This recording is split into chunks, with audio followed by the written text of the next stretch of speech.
Hello friends, welcome. तो guys, कुछ बच्चों के डाउट थे कि केस स्टडी पर एक वीडियो आनी चाहिए। केस स्टडी होती क्या है, केस स्टडी के बारे में हमें कुछ नॉलेज नहीं है, तो हम केस स्टडी को कैसे तैयार करें, केस स्टडी के बारे में कैसे पढ़ें, केस स्टडी कहाँ से आएगी, क्या होती है केस स्टडी। तो इस वीडियो में हम केस स्टडी का आपको पूरा बताएंगे कि केस स्टडी होती क्या है, क्वेश्चंस कैसे आते हैं केस स्टडी पे, आपको उन क्वेश्चंस के आंसर किस तरीके से देने हैं। ठीक है, चलिए शुरू करते हैं। सबसे पहले मैं आपको दिखाता हूँ कि केस स्टडी होती क्या है। अगर आपको जानना है या फिर आपको कुछ क्वेश्चंस करने केस स्टडी पे, तो आप गूगल पर जाएंगे और यहाँ पर लिखेंगे केस स्टडी क्वेश्चंस। ठीक है, मैं सीबीएसई गाइड की वेबसाइट खोलना चाहता हूँ। ठीक है, यहाँ पर पहला लिंक 10th के मैथमेटिक्स के लिए। आपका मतलब कि केस स्टडी किसी भी सब्जेक्ट के बेसिस पे आ सकता है। ठीक है, मैथ साइंस जो भी है। ठीक है, तो मैं यहाँ साइंस के बेसिस पर ले लेता हूँ, ओपन करता हूँ। यहाँ पर 10th क्लास की साइंस है ये। ठीक है, इसमें इसने बताया this article will guide you through. ठीक है, what are the case study questions, मतलब कि केस स्टडी क्वेश्चंस क्या होते हैं। ठीक है, इसके सैम्पल पेपर्स या क्वेश्चन केस स्टडी क्वेश्चंस भी दिखाए जाएंगे, आपको कुछ एग्जांपल्स दिए जाएंगे, और इसमें लास्ट में है how to attempt the case based questions in science. ठीक है, आप किस तरीके से केस बेस्ड क्वेश्चंस को अटेम्प्ट करेंगे, केस स्टडी के क्वेश्चंस को अटेम्प्ट करेंगे। ठीक है, इसके बाद देखते हैं केस स्टडी क्वेश्चंस होते क्या हैं। सबसे पहला पॉइंट है हमारे पास, केस स्टडी क्वेश्चंस होते क्या हैं। तो ये क्वेश्चंस यहाँ पर देखिए, इसने साफ साफ लिख रखा है, questions based on the case study are some real life examples. मतलब कि ये कुछ रियल लाइफ एग्जांपल्स होते हैं, आपकी रियल लाइफ से जुड़े हुए कुछ एग्जांपल्स होते हैं। ठीक है, इसके बाद the questions are asked based on a paragraph, यानी कि केस स्टडी आपको कुछ एक पैराग्राफ दे दिया जाएगा, उसको आपको स्टडी करके मतलब केयरफुली रीड करने के बाद उसके ऊपर आपके पास 4 से 5 क्वेश्चंस पूछे जाएंगे। लगभग 4 से 5 क्वेश्चंस तो पूछे ही जाते हैं, तो 4 से 5 क्वेश्चंस पूछे जाएंगे उसी पैराग्राफ के बेसिस पे।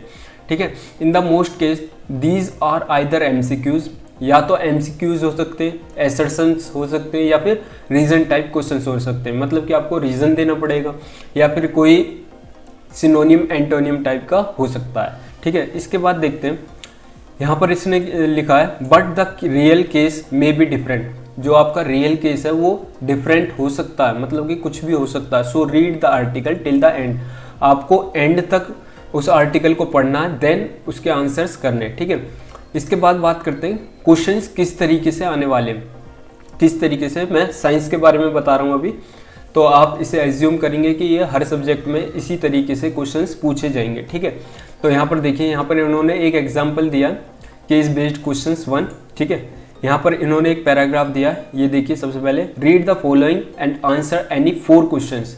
5 में से कोई भी 4 क्वेश्चंस करने पर क्या होगा, आपको वहाँ पर चॉइस नहीं मिलने वाली है।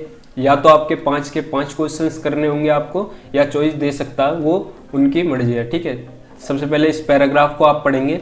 Salt of a strong acid and strong base is neutral with a pH value of 7। ठीक है, यानी कि जो सॉल्ट ऑफ स्ट्रॉन्ग है, स्ट्रॉन्ग एसिड का जो सॉल्ट है और स्ट्रॉन्ग बेस जो होता है, उनका पीएच वैल्यू 7 होती है, यानी कि न्यूट्रल होती है। आपको ये कुछ इस तरीके से पढ़ना है, पूरा आपको पैराग्राफ पढ़ना है। इसके बाद इसके ऊपर आपके पास क्वेश्चंस पूछे जाएंगे, या तो वो एमसीक्यूज होंगे, या एसर्शन बेस्ड होंगे, या रीजन बेस्ड होंगे। ठीक है, मुझे लगता है कि आपके एमसीक्यूज ही पूछे जाएंगे। ठीक है, which of the following does not form an acidic salt.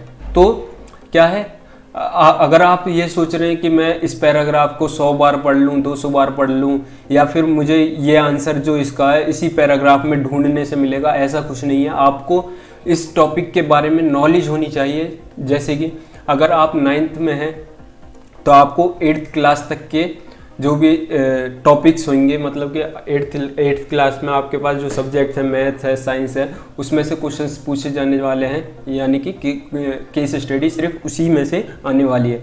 तो आपको नॉलेज वो चेक करेगा इसमें कि आप किस तरीके से पढ़कर इस टॉपिक को अपने माइंड में रिलेट करते हैं कि मैंने ये कहाँ पढ़ा हुआ है। ठीक है, और ये आपकी रीडेबिलिटी को चेक करेगा, इसलिए ये क्वेश्चंस पूछे जाते हैं। इसके बाद देखते हैं, ये देखिए यहाँ पर 5 क्वेश्चंस पूछे गए, और आप इसमें चेक नहीं करना कि भाई ये वाला क्वेश्चन हमें यहाँ से आंसर मिल जाए, बहुत ही कम चांस होता है कि आपका ये आंसर डायरेक्ट पूछा जाए। इसको कहते हैं डायरेक्ट पूछना, मतलब कि यहाँ पर अगर कोई क्वेश्चन आता है salt of strong acid and strong base is neutral, what is the pH of these two, ठीक है, तो इसका आप डायरेक्ट दे देंगे कि यहाँ पर 7 लिखा 7। तो इस तरीके से क्वेश्चंस नहीं पूछे जाने वाले।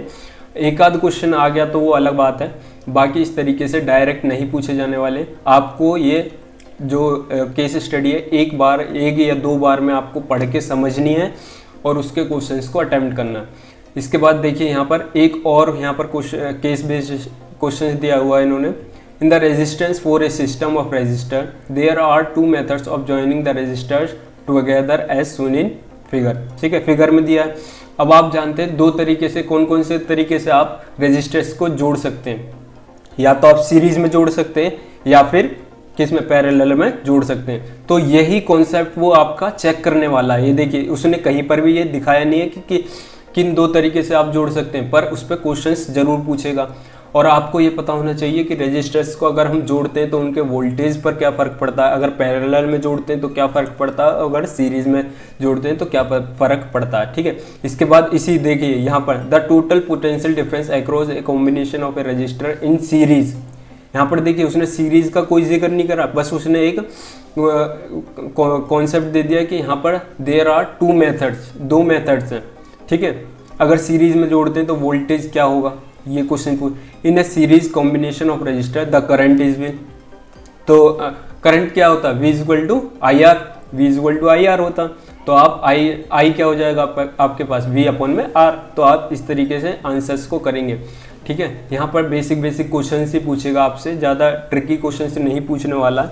और इसके बाद मैं बता दूं कि अगर आपके पास इतना बड़ा पैराग्राफ नहीं है तो आपके पास छोटा पैराग्राफ, यानी कि 2 लाइनों में भी वो पैराग्राफ को ख़त्म कर सकता है। ये देखिए यहाँ पर उसने दिखाया हुआ है, ये देखिए यहाँ पर एक उसने क्वेश्चन दिया, all living cells require energy for a, ये देखिए यहाँ पर सिर्फ 2 सेंटेंसेस में उसने अपना पैराग्राफ खत्म कर दिया। तो इस तरीके से भी क्वेश्चंस पूछे जाएंगे और इस पे भी आपके पास 5 क्वेश्चंस हो सकते हैं, ठीक है। All living cells required energy for various activities, यानी कि जो ऑल लिविंग सेल्स हैं उन्हें एनर्जी रिक्वायर्ड होती है वेरियस एक्टिविटीज़ के लिए। और जो ये एनर्जी है वो क्या, break down of simple carbohydrate और आइदर यूजिंग ऑक्सीजन और विदाउट ऑक्सीजन, यानी कि कार्बोहाइड्रेट के ब्रेक डाउन से मिलती है, या तो वो ऑक्सीजन के प्रेजेंस में होगा या विदाउट ऑक्सीजन के, ठीक है। इसी के बेसिस पर आपको ये 5 क्वेश्चंस पूछ लिए जाएंगे।